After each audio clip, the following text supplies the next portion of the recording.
for freedom, looking for freedom,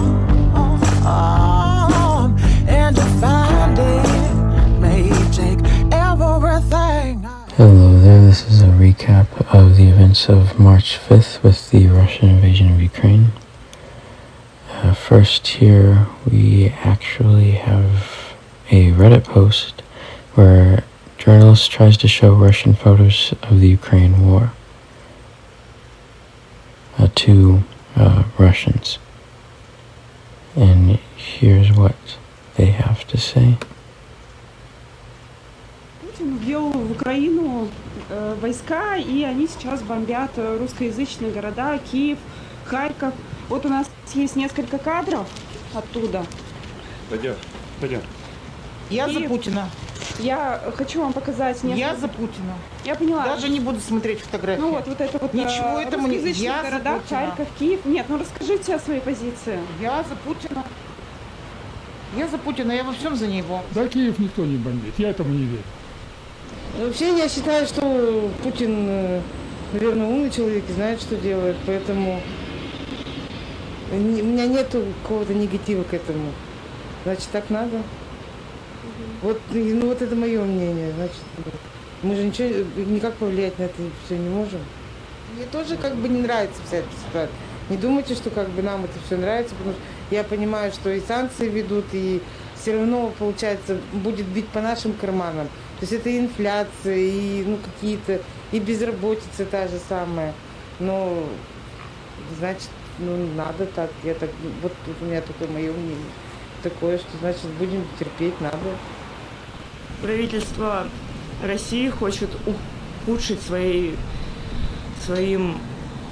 действием жизнь простых граждан. У нас уже наложены санкции, от нас уже отказываются множество стран, с которыми мы сотрудничаем, могли бы дальше сотрудничать и продолжать жить. Но, к сожалению, этого не получается сделать из-за того, как наш президент и верхушка ведут себя в чужой стране. Как-то мне не хочется прямо это говорить, потому что у нас как-то это, может за это быть какая-то опасность, поэтому я лучше воздержусь от этого. Я просто за мир и все, мне не хочется. Превентивный удар, он всю жизнь, да, тысячи жизней, это правда, это горько, это больно. А что вы прикажете делать? Ждать, пока на нас нападут? Путин такого не мог сделать. Напасть на Украину, тем более. Зачем нападать, если там наши жители живут? Наши все там, Украина, Белоруссия. Но это же произошло. Почему? Не знаю, по новостям другое говорят. Я не слышу, что Путин ввел войска специально для войны. Это Зеленский все делает. И американцы. Зачем он положил 500 человек уже своих? Зачем? Не знаем. Да ну его нахрен. So that is that video, and if you noticed, this actually says, sorry, this post has been removed by the moderators of r/interestingasf. Mod says, this is a bad post, stop posting content like this. And if you look why, it says 1, X for doubt on every person in Russia being like the ones interviewed here. Essentially saying that the mod questions if this is real or not. 2, some of these people may not believe the words they're saying, but are concerned about their safety if they say otherwise, which I actually think is a very viable argument, though I don't believe that's a reason to remove this post.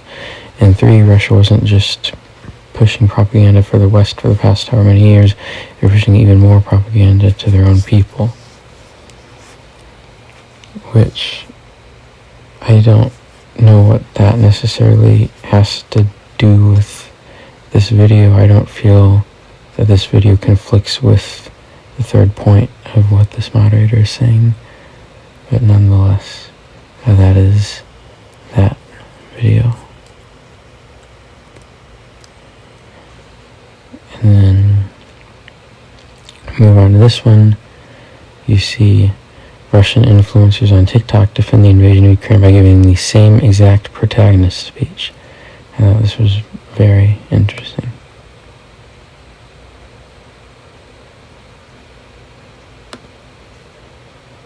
аллея ангелов. Все эти уже давно стали средством информационной войны. Она уже больше 10 погибших в Донбассе. За время войны погибли сотни невинных.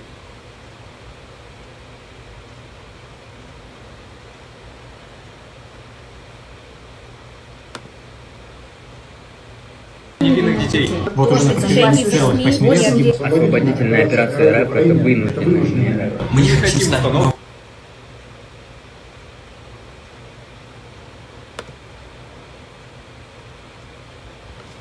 В 2015 году в Донецке установлен мемориал аллея ангелов. Интернет и сети уже давно стали средством информационной войны.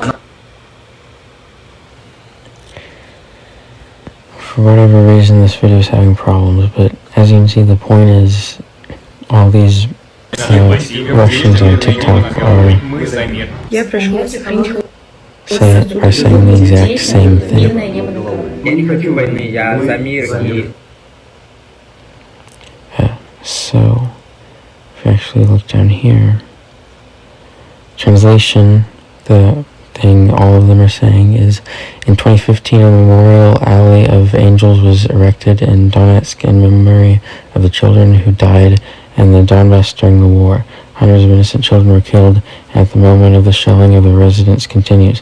We do not want to install new memorials and cannot allow the death of innocent children. Russia wants to stop the 8-year genocide in the Donbass and return the peaceful sky over their heads to children.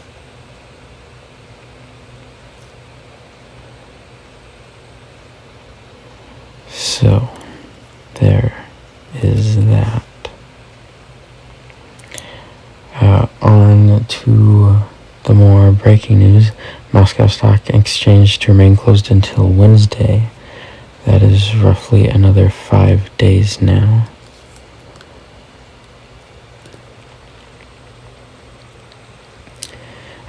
Breaking, Russia's State Duma approves bill criminalizing the encouragement of foreign sanctions, punishable by up to 3 years in prison. So essentially they are making more anti-protest laws. Because Putin just loves to talk about fake news. Video confirms the world's largest plane was destroyed at the Hostomel airport in Ukraine. Which is unfortunate. Vladimir Zelensky survives 3 different assassination attempts. A source close to the Wagner mercenary group told The Times it was eerie how well briefed Zelensky's security team appeared to be. As you can see, 2 different groups have been sent to kill Zelensky, yet both have been thwarted by anti-war elements within Russia's Federal Security Service, according to the New York Times. Ukraine's military says Russia exhausted most of its operational reserve in Ukraine. Russia has begun transferring troops from its southern and eastern military districts to replenish its ranks, according to the General Staff of the Armed Forces of Ukraine. And we have a poll of 82% of Ukrainians believe in victory against Russia, which is very interesting, but glad that they do have their hopes up, though it's looking a little tricky when you're looking several weeks from now with Russia looking at pouring in 80% of their military. Elon Musk tweeted an important warning saying that the Starlink servers that Elon Musk has put over Ukraine is the only non-Russian communication system still working in some parts of Ukraine, so the probability of it being targeted is high, so please use with caution.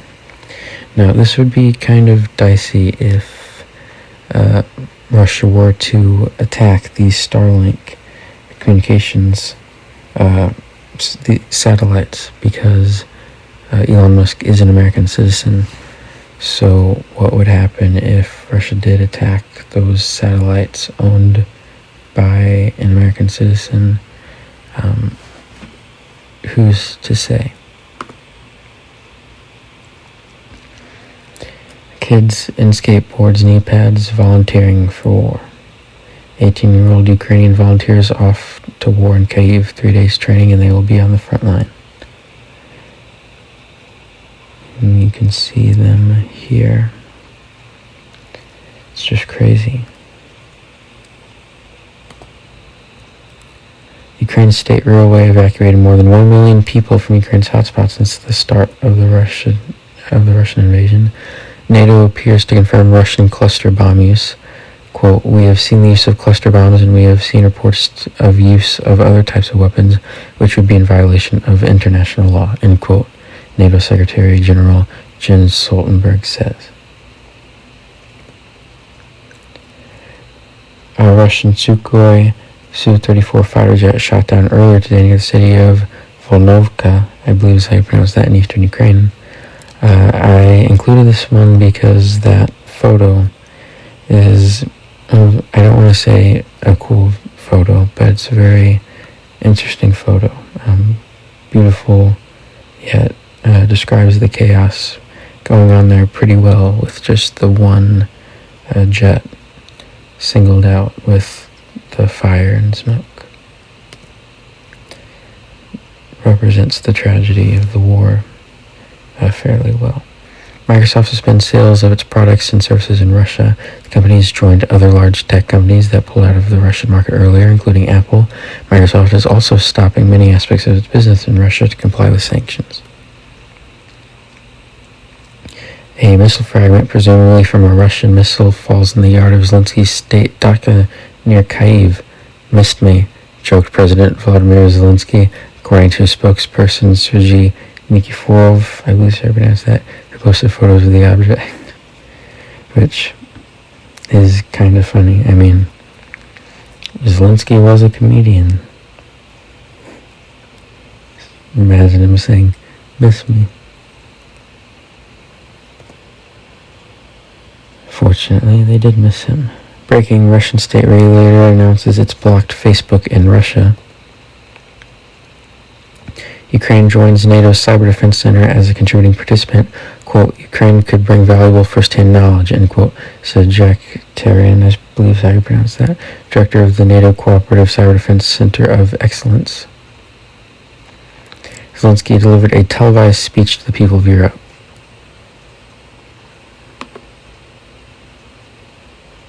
Не мовчіть. Виходьте на вулиці.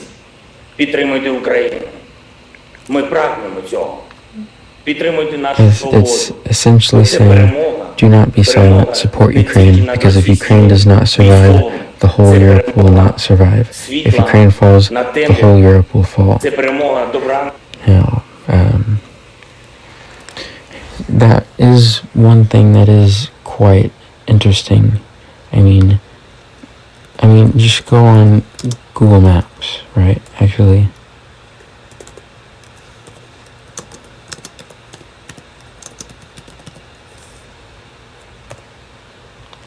map of NATO territory.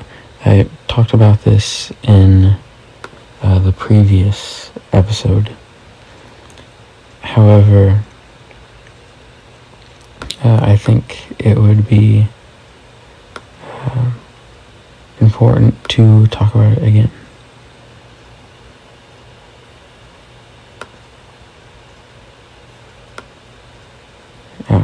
There. So, you see, this is all Russia, right? Okay. And one of the ideas behind why Russia is invading Ukraine is because Ukraine is wanting to join NATO, which does seem very likely.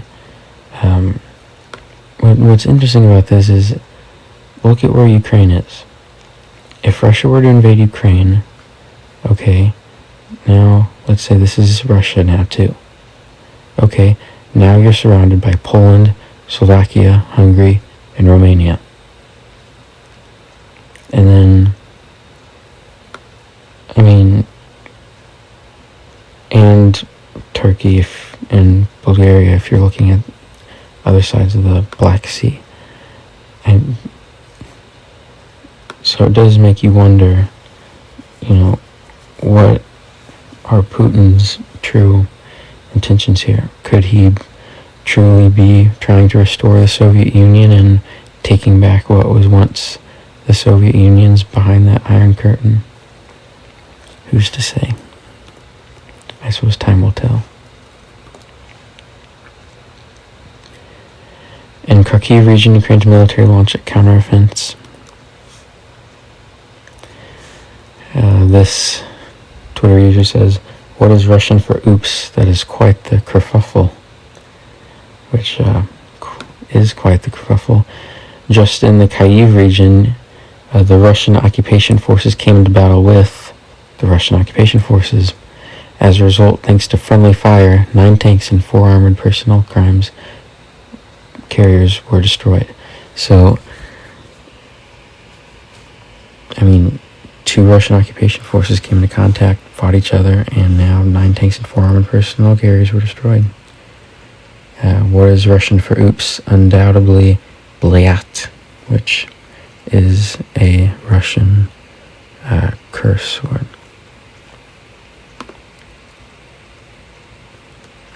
U.S. is looking into the potential impact of cutting off imports of Russian oil, U.S. Council of Economic Advisors Chair Cecilia Rouse said. But what's really important is that we maintain a steady supply of global energy, which some others question on which is more important here and how things should be prioritized. Kamala Harris also said something similar to this earlier today, I believe, regarding the U.S. looking into cutting off imports of Russian oil. Anthony Blinken rejects calls for a no-fly zone over Ukraine, sides with NATO. Secretary of State Anthony Blinken said a no-fly zone would mean sending NATO planes into Ukrainian airspace to shoot down Russian planes, quote, and that could lead to a full-fledged war in Europe, end quote, which he is correct on what that could lead to. However, there are differentiating opinions on what to do, which may be surprising to some, which we'll see shortly.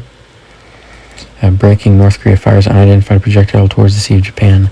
Now, this is the second time I have seen North Korea do a test like this in the past couple weeks, since the invasion, so past week. Whether this is for any specific reason or not, I'm not sure. Obviously, worst case scenario that, depending on who you talk to, could be likely, unlikely. I lean more towards unlikely. Worst case scenario is Russia keeps going for Europe past Ukraine. China tries taking over Taiwan. North Korea tries taking over South Korea. And then perhaps smaller wars between Middle Eastern countries break out as well. But of course, that is a worst case scenario. And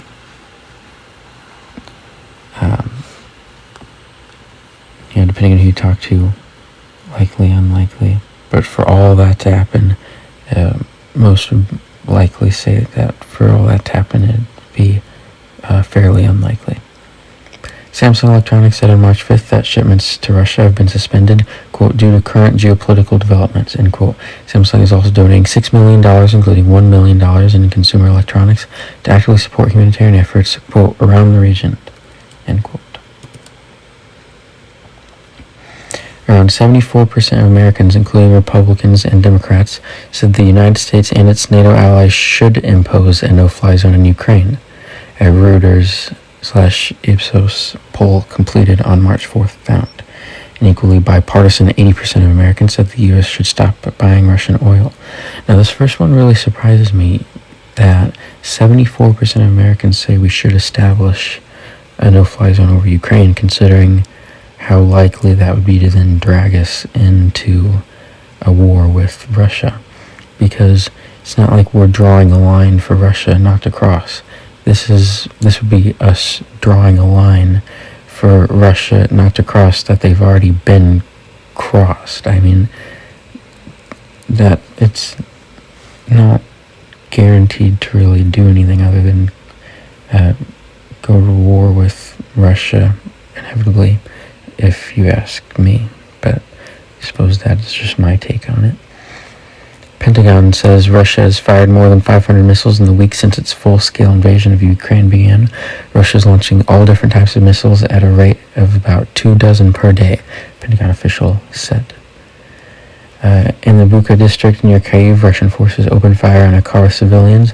2 people were killed, including a 17-year-old girl, and 4 others were injured. The prosecutor's office in the Kyiv region has launched a criminal proceedings, but it's very sad, obviously. Unbelievable, but has one of many war crimes committed by Russia. The evidence of Russian forces bombing civilian areas in Ukraine is overwhelming, and so many of us on the ground here in Ukraine have witnessed it ourselves. And this comes from Christopher Miller after Putin said today in a call with Germany's Scholz, I'm not sure I'm pronouncing that right, but Putin denied Russia bombing Ukrainian cities, dismissed such information as, quote, gross propaganda fakes, end quote. Which, of course, he is a liar. Some reports suggest Russian military may be staging a fake pro-Russian for TV protests to greet troops in occupied Kherson.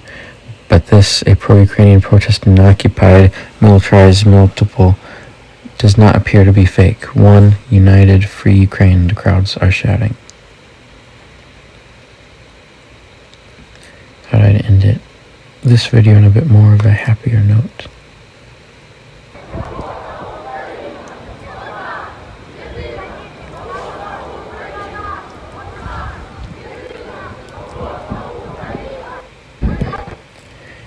And last, but certainly not least, day 9 of this hell. Putin thought this would be over in roughly 72 hours, but Ukraine is still standing. And that is all we have for this episode of the podcast. Should be back tomorrow for another episode. And until then, glory to Ukraine. Everybody look what's going on. Stop.